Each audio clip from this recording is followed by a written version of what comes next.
Right, can we have your attention, and we're going to start with Veronica's just going to talk around some of the video consultation work as well. The reason why we asked Veronica to have this particular slot as well was at the last session we had quite a few people came to us asking to be part of developing the concept of video consultation as well. So just in terms of that, we are seeking expressions of interest again from people to be part of a video consultation programme, and what we want to do is get a task and finish group to get together to see how that could work, whether that is video consultation to care homes or remote consultations with asthma patients through an asthma review. That's what we need your help with. So if you do want to be part of that, we have got a programme, we're putting in a funding bid for that at the moment, for the equipment and everything else to facilitate that.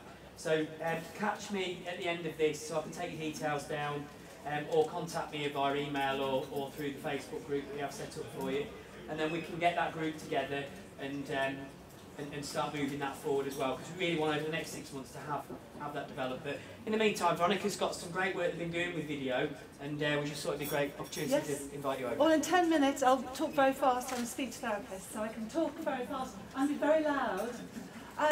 Hi everybody, so this is me, and this is my doggie. I wanted to bring my doggie, but that's the only way I could bring her. Who's got a smartphone or a device? Hands up. Yes. Who uses it in clinical service delivery? Oh, looks and mavericks, yes. Right, so that says it all, doesn't it? That our people that we serve, our citizens, also have those devices, and they are going to be wanting to interface with us to receive their health care. I think that's the truth of it, isn't it? So we need to be ready. And for example, with my doggie, who is currently in daycare today, I get pup dates. I can get a pup date. I can then use my WhatsApp video to have a look at said pup and make sure she's okay and all is well.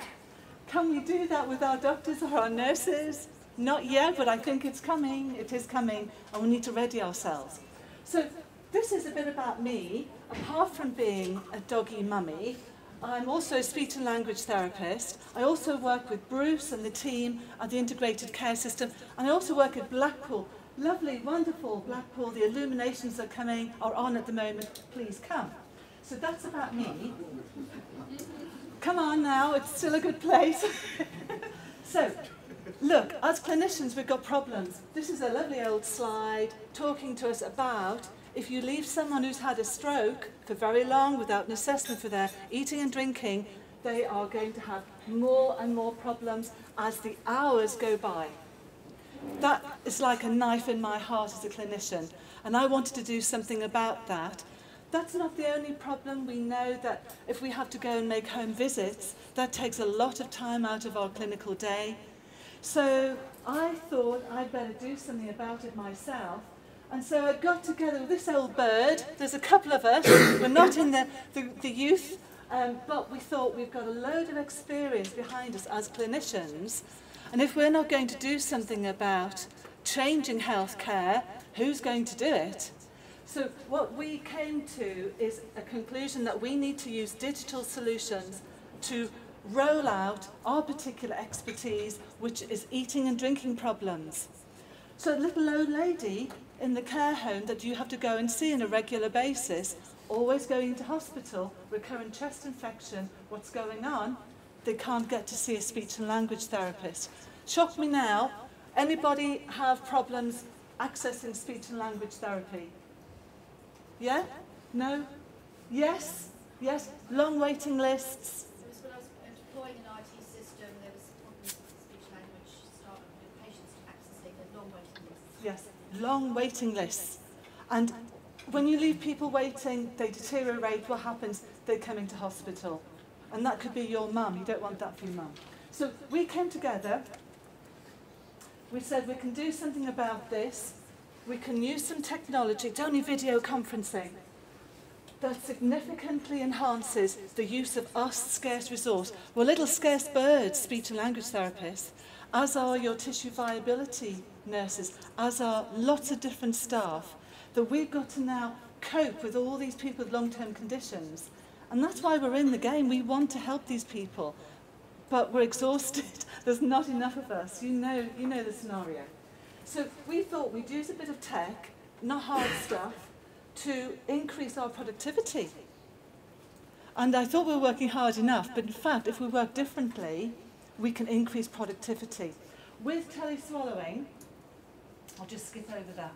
We were going to have a nice video, but I'm on the clock and I'm determined to be faster than George Dingle as well. So I need to say, when I did all my trials for tele-swallowing, and all it is me being lazy in my office, possibly slippers on, you'll never know, linking in remotely to care homes, care and nursing homes, with our sick and vulnerable people. Those are the people that we want to get to. Put a technology bridge in, Cisco Jabber for us at Blackpool. And I was wanting to show you the system. I had Mr. Trench, my colleague, waiting for an instant message to Trench's nursing home. And I was going to show you a link, and then we can do an assessment. Because what we do, we train the people on the other side. That's where some of the value of this. We help to increase the resilience of our care and nursing staff at the other end. So I needed to know that this was a clinical tool. I'm not interested in second rate, oh, we'll just do a video, it'll be okay.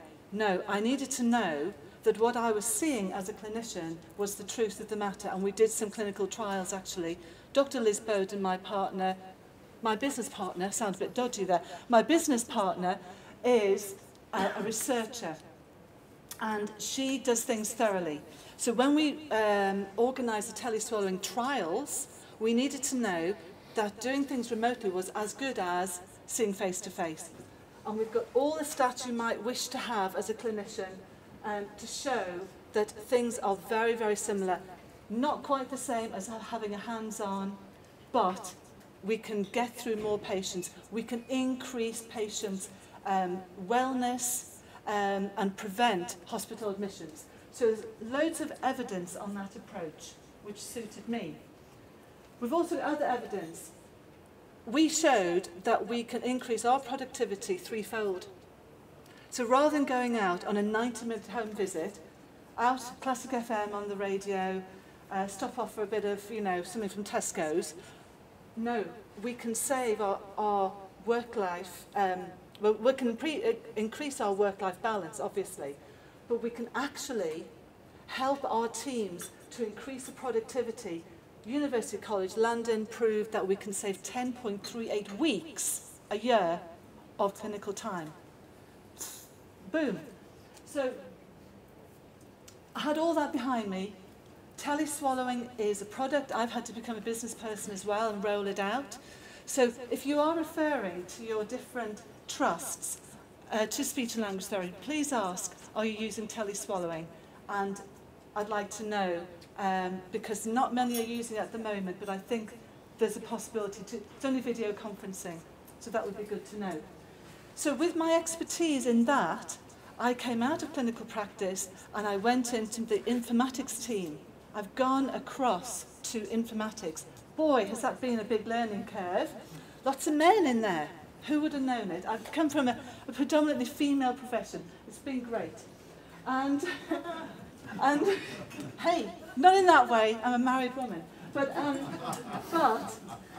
I've now used my expertise to go wider. So in Blackpool, we have problems like anywhere with service delivery. We had our palliative care team who were having to go from Bispham, from the north of the patch, down to the seafront, through all the tourists, down to Lytham St Anne's to see people on our end-of-life ward. Took a lot of time. People were dying, remember, so we had to speed things up. So what we've done now, from Blackpool Teaching Hospitals, again with our infrastructure of Cisco Jabber, is that we have linked Trinity Hospice Palliative Care through the infrastructure to Clifton Hospital. 10 o'clock every Tuesday morning, they use their iPads to do a virtual ward round. Now, what they can do then, they can link into the speech and language therapists and do an assessment. You can do a three-way link-up, actually. So if you have your palliative care nurse over at the hospice, you can then link into the Clifton Hospital end-of-life ward. Then you could perhaps link into one of our multitude of care and nursing homes. And we've linked all our care and nursing homes up because we've been part of a vanguard. So we're a little hotbed of connectivity, and we just need our staff to use the system more. But I'm just going to show you how that looks. We've got a video. It's not the best, but just see what you think about this.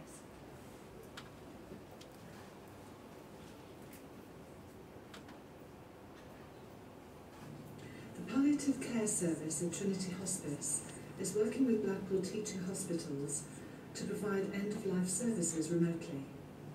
This will help the stretched team to be more productive by cutting down on the travel time between the hospice and Clifton Hospital, and for end-of-life patients to have access to specialist staff more rapidly. At 10 o'clock each Tuesday morning, a member of the palliative care team links into Clifton Ward 2 via the Trust video conferencing system called Jabber, in response to a referral. Staff can instant message between the two sites and then escalate a call to a video consultation. The palliative care nurse can then conduct a consultation with the staff, patients and family. At 10 o'clock each Tuesday, the designated member of nursing staff will have their patient and iPad ready to receive a call from Trinity Hospice, and they will co-deliver an assessment with the palliative care staff. I'm Sarah Roberts and I manage the clinical nurse specialist team at Trinity Hospice in Blackpool. Along with Nikki Parks, our clinical director, we wanted a way of setting up a new system where we could touch more patients. We have a small team that covers the whole of Blackpool, Wire and Fylde, and we wanted to limit the travelling. So we've joined up with Clifton Hospital, which is one of our community hospitals, to use virtual technology, whereby we're now touching more patients, not necessarily just the ones on our caseload, but also patients that aren't known to the service. But actually, the staff might need advice and support in helping them to get home or with symptoms according to the illness. Blackpool teaching hospitals have been involved in an NHS England Vanguard project called Care Home Connect, an initiative whereby many of the care and nursing homes across the Fylde coast have been connected to Trust IT infrastructure to enable remote working. Ward 2 staff can link with a care home, perhaps the patient's preferred place for end-of-life care, and enable speedier discharge and shorten length of stay by remotely delivering the meeting between the patient and care host. A meeting which can be difficult to organise in person and significantly increase length of stay. Blackpool Teaching Hospitals is committed to providing agile specialist.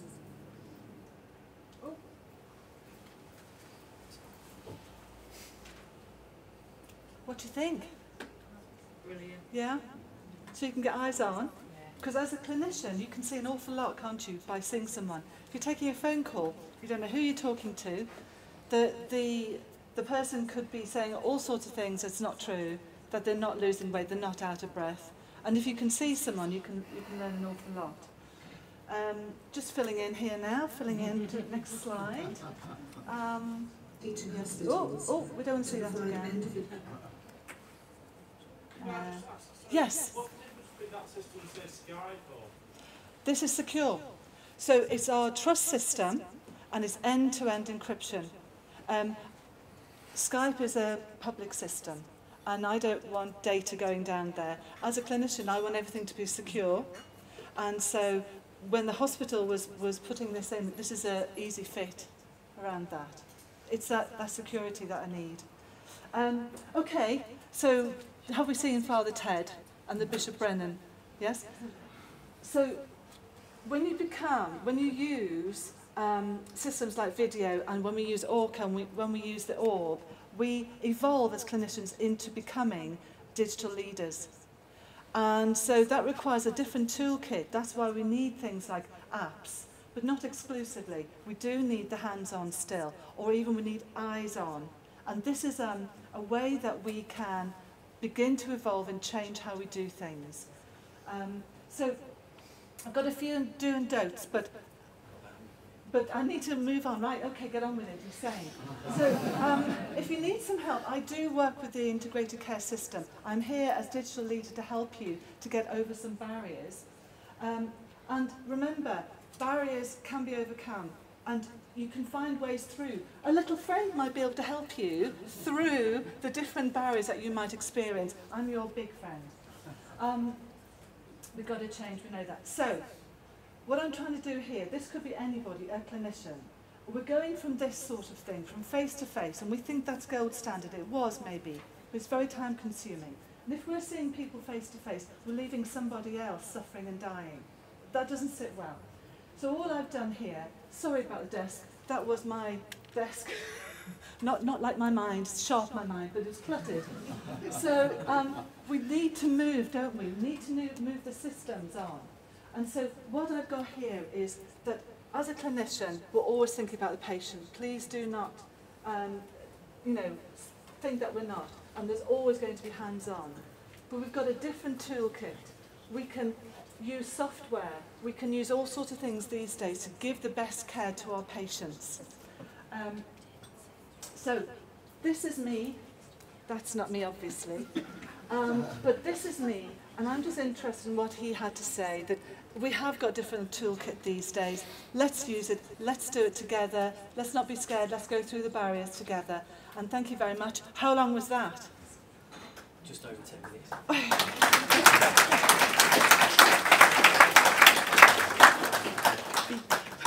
I'll try.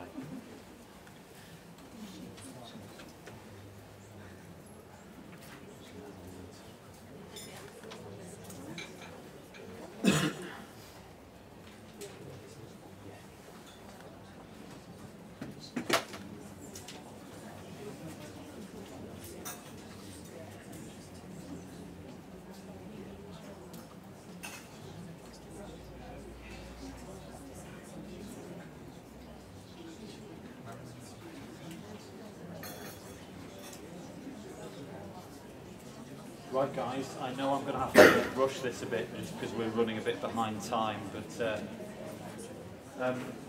so some of you may know, but one of my other roles over the last 5 years has been around being a clinical lead for planned care for Morecambe Bay CCG, and more specifically that's been around being the clinical lead for the advice and guidance system which we set up there some years ago. So why am I here today talking to you about that? Well, although it's just a system that's used in Morecambe Bay and South Cumbria at the moment, due to the perceived relative success of the system over the last couple of years, Lancashire and South Cumbria STP are looking at potentially supporting the wider rollout of the service across other areas of the STP where there's interest, basically. Have any of you actually heard of the Morecambe Bay Advice and Guidance solution? Can you put your hand up if you have? Great, so probably about a third of people in the room. So what exactly is it? Well, in a nutshell, it's a locally developed, secure, easy-to-use, web-based messaging system which allows GPs such as myself to access specific advice from our consultant colleagues locally about our patients and their specific cases and conditions. In terms of the background, let me take you back to about 2012, when in planned care circles we've become acutely aware of the barriers which had developed between primary and secondary care clinicians over decades. We wanted to challenge that by finding ways of enhancing communication between those two groups. So we were aware at the time that in the National Choose and Book software there was an advice and guidance functionality already in place. What we decided to do across the CCG and the Acute Trust is pilot that across 4 specialties and the 13 practices within the CCG. And we ran that pilot for about 6 months. And at the end of it, we realised we couldn't get our GPs to use the system. And when we asked them why, they told us it was for 2 main reasons. The first was it was just too clunky to use. You know, busy clinicians haven't got the time to be doing multiple mouse clicks to find a certain advice clinic. The second thing was, at the time, the functionality only allowed a single message, single reply. It didn't allow more complex dialogue. So I went away for a few days, scratched my head, wondered what we could do next. And I met up with a couple of really talented guys from the informatics team at the Acute Trust Morecambe Bay, a guy called Matt Hayes and Mark Hadwin. I explained the problem that we had with the initial pilot, the reasons why it wasn't being used, and we decided essentially, as a small team, we could develop our own solution in-house. So 3 or 4 months later, we were ready to pilot the new system that we'd developed, and this time we piloted it with 7 specialties. What we found with the new pilot is that because we'd made the system really easy to use and we'd overcome the barriers that had prevented the first pilot from working, we found that the system was well liked by its users, and ever since it's gone from strength to strength, and it's proven to become a very useful system and has expanded across many more specialties. So why is it potentially benefiting primary care? Well, you know, advice is not a new concept, is it? The GPs in the room will back me up here that traditionally GPs have wanted advice from specialists for decades. The problem has been the routes by which you can access that. So, you know, often it's been about, you know, which mate's email you might know from playing golf on a Saturday, or looking at the different methods traditionally by which you can access advice. Writing letters to consultants, goes upstairs to our secretary for dictation, gets sent in the post, goes to the secretary of the consultant secretary passes it to the consultant, who then dictates a letter back. You know, some weeks later you may then get your reply. In terms of phone, trying to get 2 busy clinicians on the phone at the same time is a bit of a nightmare. And email, there are concerns about information governance, and is the consultant actually in work at the other end? How about the benefits for our patients? Well, put very simply, I think it's fair to say that real-time communication around our patients' care is definitely going to have a positive impact on our patients' journeys. You know, there may be times when a conversation leads to us not needing to refer the patient at all. There may be other times when we're referring the patient, but hey, let's start a conversation early. Therefore, we can coordinate care much better, get the test done that we need to, so that when they do go to outpatients for the first time, it's that decision-making appointment rather than toing and froing in the system. This is just to make the point that when we set this up, this wasn't about trying to save money. This wasn't about putting a referral management tool in place. This was about just finding a way of enhancing communication. And yes, there are other benefits that come from that. Sometimes we don't have to refer patients who we otherwise would. But we're also promoting a team working approach across the primary secondary care divide. It's a really powerful educational tool, you know, because it's based around real life cases. So how does it work? Just very quickly, imagine you're a fly on the wall in your GP surgery. Most of you will be familiar with this, the EMIS consultation screen. We've worked with EMIS locally to develop a single tab just on the left side. So with one click of the mouse, the GP launches a new conversation page, which automatically pulls across the patient's demographics. They simply then select the specialty from the drop-down list. They put the message in, long or short as they want it to be. They can add attachments like photos, ECGs, and they press send. And the second they press send, at the other end, the specialty or the consultant receives an email. So it's a web-based system, but it alerts by email. Within that email is a direct link that takes them straight to that conversation. That's how the conversation page looks, colour-coded, so you can see who's contributing. Conversation carries on as long as it's short as it needs to, and when the GP decides that that advice episode is over, they mark the conversation as closed. And this was really important, this next step. What's the point in having a system that works if you can't show the benefits that you get? So we put in this mandatory pop-up box, which basically triggers when the conversation is closed, which is asking the GP, how useful did you find the advice? How easy to use did you find the system? But more importantly, what is the impact? So we're saying, if this advice system hadn't been available, how would you have managed this case? Now you've had the advice, what are you now going to do? With a simple list of options to choose from. We monitor that data live on our dashboard. That's updated every day. We use a system called ClickView. Some of you may be familiar with that. Some headline figures from the last financial year. So it's good to see that conversations are continuing to rise, and that's without us ever mandating this system. We've never said to GPs, you've got to use this for this or that. What we said is, look, here's a tool, you might find it useful, just go for it. And it's still on the rise, which is a good thing. Because we're in the business of elective care, we set a standard turnaround for 5 working days for reply, but actually because it's an instant system, what we find is that the average is coming in much quicker than our gold standard. Key outcomes, well in 71.2% of conversations in 2017-18, it changed the patient's pathway. We think it avoided 2,408 outpatient referrals.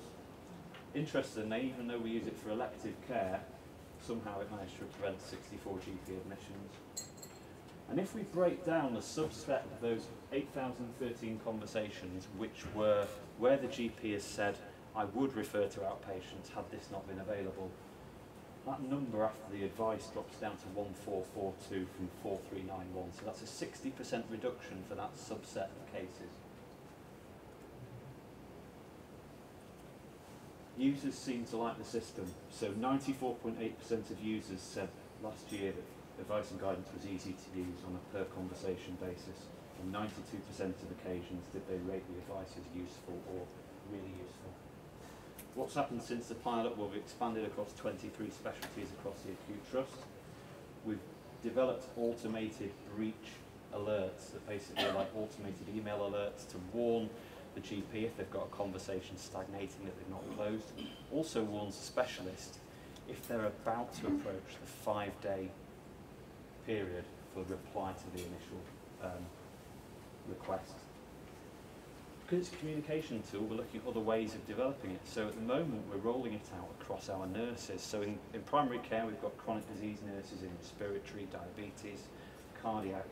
What happens if they've got a really complex patient and they don't know the answer? They actually come and knock on my door, and I don't always know the answer. So sometimes I end up then referring to the specialist. By hooking up the chronic disease nurses in practice with their specialist nurse counterparts in secondary care, we're finding that often that again is making the system more efficient, and also our chronic disease nurses in practice are learning from the specialist nurses all the while.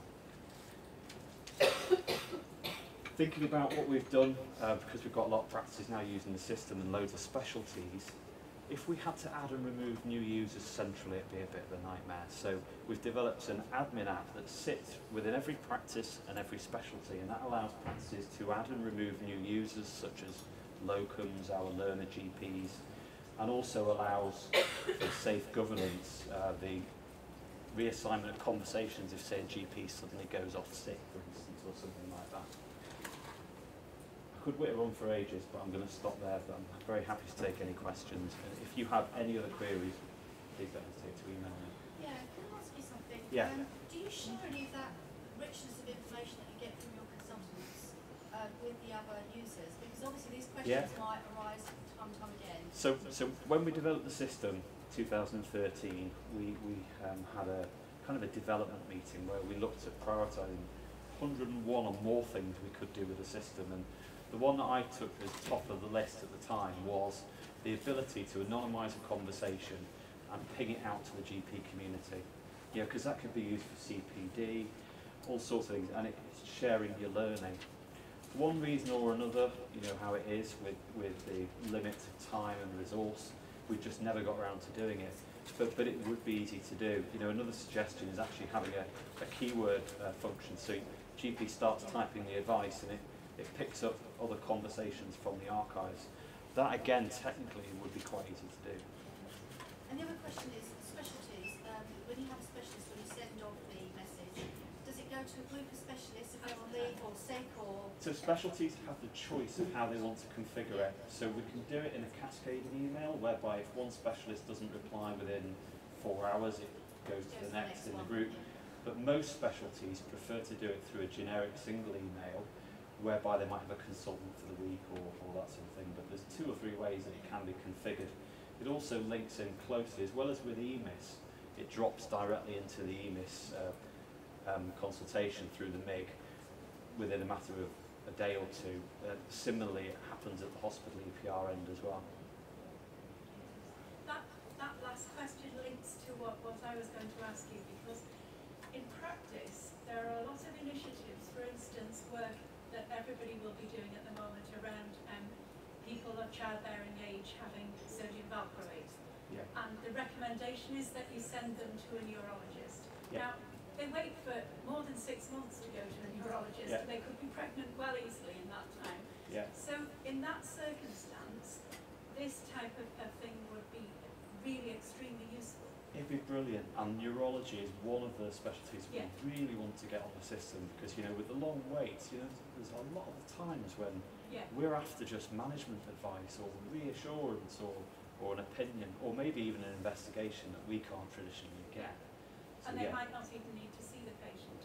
Exactly. But then there are other patients that probably don't need to be seen as well, and queries about them are very often directed to a particular consultant who has seen them before.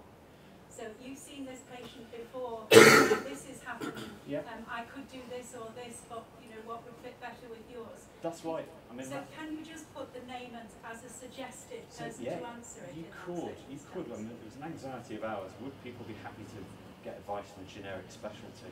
But actually, at the specialty end... Well, in that case, you wouldn't, would you? You'd want it from the person who was looking after the patient. It doesn't appear to have been an issue, and obviously they can view the records, whatever consultant in that team.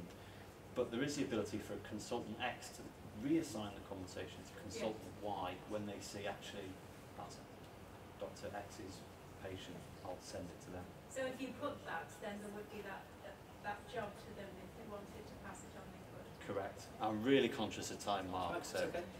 Sure. Any other questions at all? Yeah. That's a quick one. Engagement with your secondary care colleagues. Yeah. How on board have they all been with this? So they've been very on board, and actually the system has spread. It's just really spread through word of mouth, I think. So picking enthusiastic specialists within a specialty to champion the system, and then word of mouth is, hey, if you tried this new system, it works well, etc. And that's how it's spread through Morecambe Bay. It is always a challenge, isn't it? Because what you're trying to do is get a CCG as a commissioner and an acute trust as a provider, looking at how funding works, to agree that this system's a good idea for the overall health economy. It is effectively, it's good for the Morecambe Bay pound, and luckily, I think Morecambe Bay as a community saw that and were heading that way in terms of how things were funded just through their Vanguard project, Better Care Together. Can I ask another one? Yeah. Have you got any consideration of patients in the conversation? So, yeah, I'll leave it at that and then... Yeah. So, yeah, if I had to say what my long-term ambition would be around this, is I'd see advice and guidance as just a stepping stone to something a lot more challenging, you know, something much more of a robust virtual anchor point for people's shared care records between primary and secondary care, where we'd involve the patient in the discussion. They'd be part of the system. You know, maybe they'd have an app on the org or something, you know, to link to their record. At the moment, patients are involved because, like we do when we refer, we are getting explicit consent from the patient. Look, is it okay if I send this advice message to the consultant? But at the moment they can't access that. But as I say, I see this only as a stepping stone to something where we're actually challenging the whole, trying to eradicate that word referral in its traditional sense. Right, thanks for that, George. So we've just got the final presentation now from Kieran, so we're just going to get straight onto that, and then Kieran can answer any questions. And also what I'll do at the end is I'll also put up a slide with some of the training offers as well that are open to you. So again, as I did say, if you could speak to Paula or Anna around just registering your details, and we can follow that up afterwards. Right, shall I go? Okay, so we've done quite a lot with iPlato, and from people I've spoken to already, there's quite a range. So actually, the majority of people are using iPlato to some extent, but there are a couple of people that have never used it before. What I thought it would be good to see what we've done so far, because originally we started this project with about 30 practices. Since then, we've grown, each of the CCGs have come on board. But if we just focus purely on sites that are using it in these 30 for the Exemplar programme, we started the project about 8 weeks ago. and we've already got this number of cancellations going through the system. So in about 9-10 weeks, we've probably got 60 to 70% of the sites deployed and using our product, and there's already 2,000 patients cancelling appointments just by text. So that's even the basic appointments that patients don't have a smartphone. If you're like my dad that's got a really naff phone, he can reply text, cancel, and it removes the appointment straight away. So this is the type of report and dashboard, and I think Lisa made some indication about that this morning. Every CCG or the Greater Preston Exemplar programme has access to this information. It's nothing secretive, so again, it's a conversation to be had with somebody if you want to see it. And what you can't see below it is every practice and what they're doing in activity. So again, I can see who's spending the most on text and who's been using the system a lot. If we look specifically at the app, we've got 10,429 patients using the app currently. So out of 60% of those 30 sites using us, you can see the blue chart, which again, quite small for you to see, but there's nearly 2,000 appointments being booked last month in September from about 22 practices using our app, because it is quite easy for them to get on and book an appointment without going in to get a letter and authenticate themselves. Again, when we start looking through the top, you can see 9,500 patients have downloaded the app within the last 4 weeks. And again, everybody's at different stages with this. So some practices installed away they went, and then some practices have only just got the texting in. They're now having discussions about switching the app on, having training on that. And then as part of the app, we're then switching on the online consultation piece. Again, if you're quite new to it, the terminology is quite complex because there's different elements to it. But again, we can see appointments that are being cancelled. So we've probably got half as many appointments being cancelled via our app as texting. And then actually, people are using weight monitoring. 589 patients are actually recording weight within the app. So we can see this information on a CCG or a practice basis.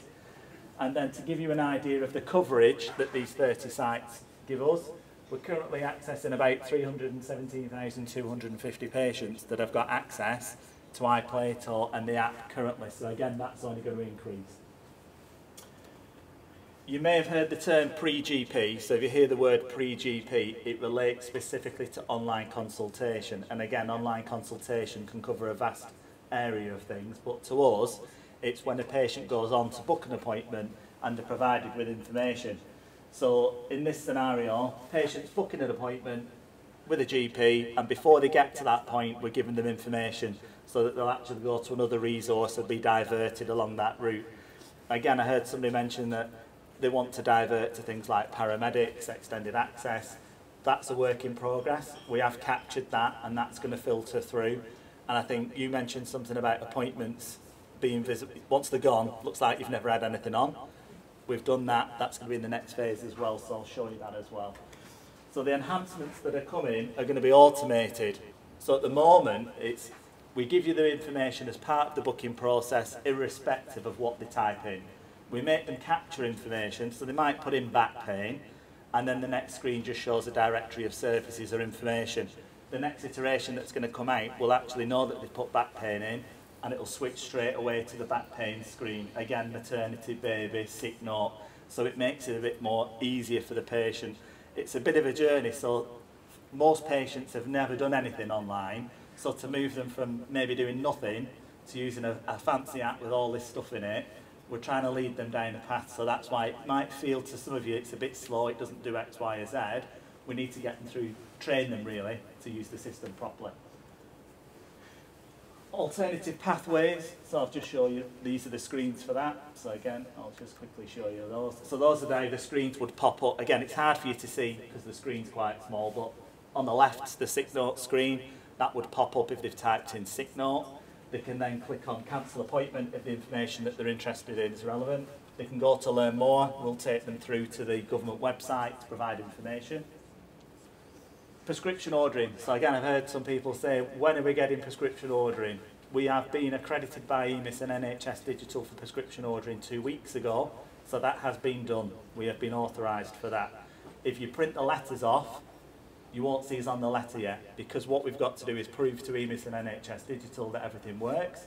So actually we've picked 3 CCGs nationally to work with that now. One of the CCGs local is Filed and Wire, so they're imminently going to be switched on for that piece of work. Once all that's satisfied and working, prescription ordering will be available in GP Sock EMIS World within the end of this month, realistically, so that's going to be available to you as well. Now, currently, when they go onto the app, depending on what version they're on, it'll either tell them it's coming soon and won't let them do it, or they'll click on it and it'll take them through to patient access. So again, that'll change as well.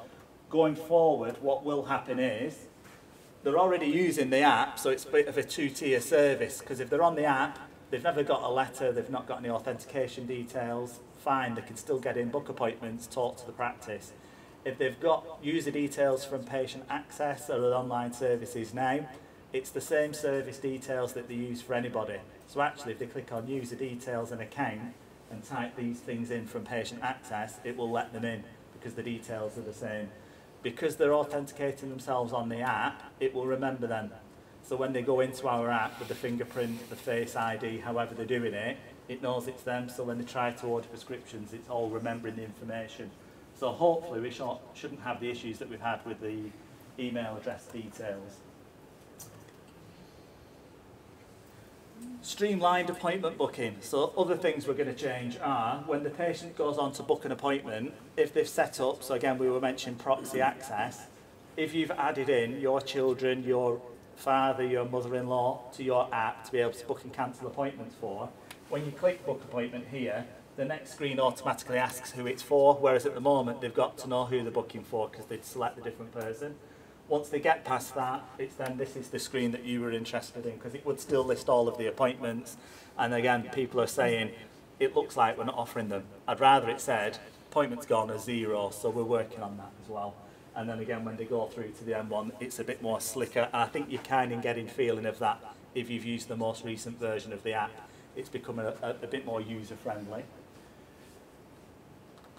So another term that you'll start to hear is called MyGP Connect. So currently when you log on to iPlato, it's onto a web page, it's a blue and white screen, that is in essence MyGP Connect. That's going to change over the next couple of months to be called MyGP Connect. And what that will do is it will completely change the way that it looks and feels. So when you log on, it will be a lot more user-friendly, but it will also bring everything into one place.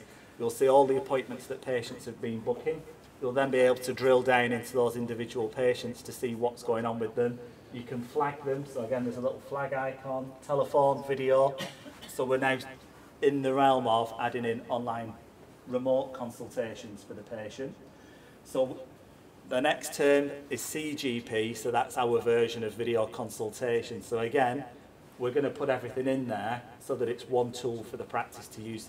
So you'll be able to talk and text to the patient, you'll be able to let them book appointments, they can order the prescriptions, medical record view will be available by December, all being willing. With this portal view, so again you can see here what it looks like, but that's your portal that you would log on to. You'll see all the patients that have been booking, you can have a two-way conversation with them if you want to, you can send them links to apps that you want them to use. If you decide actually you want to start video consultation or go down that route, and again, some people here will want video consultations, some of you think, no, not for us. So it's going to be an optional thing. That's kind of what it looks like. So we've got the patient, they go on to book an appointment, we're capturing the information as part of the screening, so that's going to be the next stage where we start asking them questions, because if they're booking a mental health review, should it not be asking things like PHQ-9s? If they're coming in for other types of things like a minor surgery, should they not be taking a photograph? So we're going to be doing that as well. The pre-GP then kicks in to say, well actually there's this service, there's that service, you could see this nurse or this doctor. If they're still adamant that they want to see somebody at the practice, it then possibly gives you the option to do a remote consultation. So this is kind of how it fits together. So it's becoming quite complex from the very beginning, where it was just texting. It seems to be becoming a solution all in itself. Now here we've got community care and secondary care, because we're already having conversations with that now. So as of last week, I've just connected to Morecambe Bay's community system. So the conversations to start to draw are allow patients to book directly into other services. So we're just about starting that progress as well. Again, some kind of screens for you to see, to have a look at what it's like and give you a bit of a flavour. But again, it's going to be a completely new portal screen and you can do your conversations through it. And for the patient, that's what they would see. So they'd be having the chat with you in the app as normal. If you're initiating the video consultation, it would come through and they're in a virtual waiting room. And then, again, if the practice have the webcams and the things set up, they'll be able to do that from there. This is kind of how it all fits together. So we've got pre-GP, CGP, MyConnect for the practice patient portal, and then everything sits within the MyGP app that the patient downloads. So depending on who you are and what's been switched on, that's all made available to you. There is a roadmap, so I'll give you visibility of the road. So again, anything that we've gone through today, I can give you options of seeing the roadmap.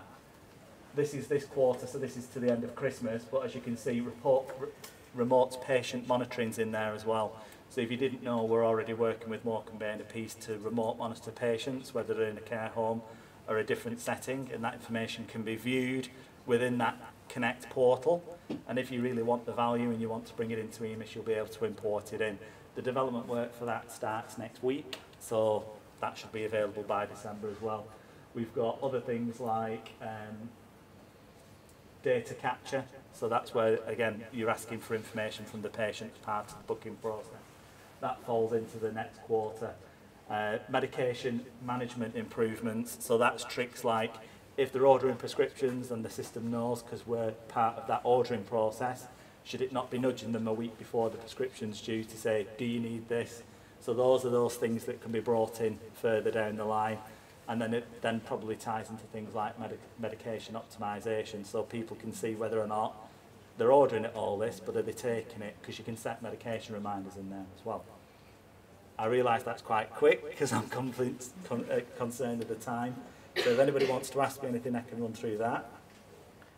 Any questions? Just ask if patients are going to start using the MyGP app for record access and ordering medication, does that mean that we'll eventually phase out promoting patient access? So I'm clearly here to say the patient will use whatever method they want and whatever's easy.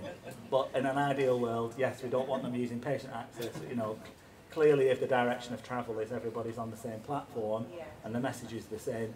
And again, it depends what CCG you're in, because I know that some CCGs have said, we're fully on board, we're going down this route, that's what we're advertising. They can still choose, you know, there'll be a patient that's 80-year-old that likes to use an iPad. This product is not available via an iPad, it's not available via a computer. So for them, they'll still use that method. But for the 98% of the practice, they'll all be using our app, because again, those links are in there. And again, if you had a look around the new app, it's got links already to things like donors status, e-referrals in there. So then people are already asking about, can we send the e-referrals passwords via a text? Well, yeah, you could, because it's all, they just copy and paste. So yeah, but officially you can use whatever you want. What about security around the video? As in, so I would expect, so the development of the video is currently only at, it's ongoing now for delivery at the end of December. I would expect that it follows, again, because they have to be in our app, they would have to be a registered user. Whether we're going to sit it on the GP SOC side and restrict it only to that side, I'm not sure yet, but that kind of defeats the object of offering video consultations.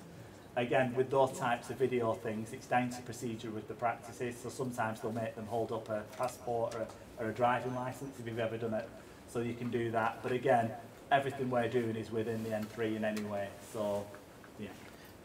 Will you ask? Yeah. Cool. Yeah. One of my colleagues downloaded Orb, yeah. went to appointments, took it to patient access.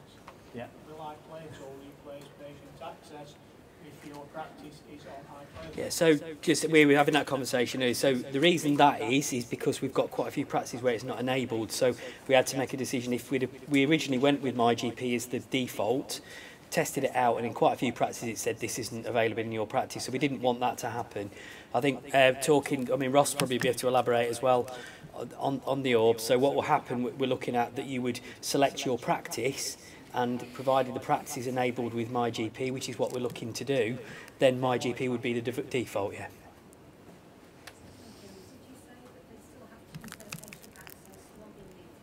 Yeah, they can, you don't need, so again, people will be thinking, oh no, we need to reissue all of these details. Yeah, they've already got them. So again, part of this project is, for the ones that are already registered with patient access, you can use your existing details to get onto iPlato. Going forward, there's a piece of work with citizen ID. So again, you'll hear about that. People are looking at a way of them not coming into the practice to say that it's them, and completely remove that. Just concerned about the patients while they've lost their details, the failures on patient access, and also the second lot who can't get in because they share the same address, email address. Yeah. So for us, that isn't an issue because we're doing it through the mobile. And they're authenticating themselves in the first instance. But they don't then have to put anything else. So they'll still need. So you'll still need to issue your credentials from your clinical system, that letter, because that's the same for that GP SOC service. It's the same for everybody until we get to the next stage, which is where they want to remove that using something called citizen ID. So you know, like if you apply for a passport, you don't need to go into anybody. So it's a similar mechanism. So it's not going to be affected by the fact that your app isn't going to worry about the fact that they might share No, your address. no. And again, that'll probably, that'll come out of the work when filed and wire test it in the next couple of weeks. Yeah. Any other questions? No? Oh, well, thanks, Kieran. Thanks for that. Cheers. So I think...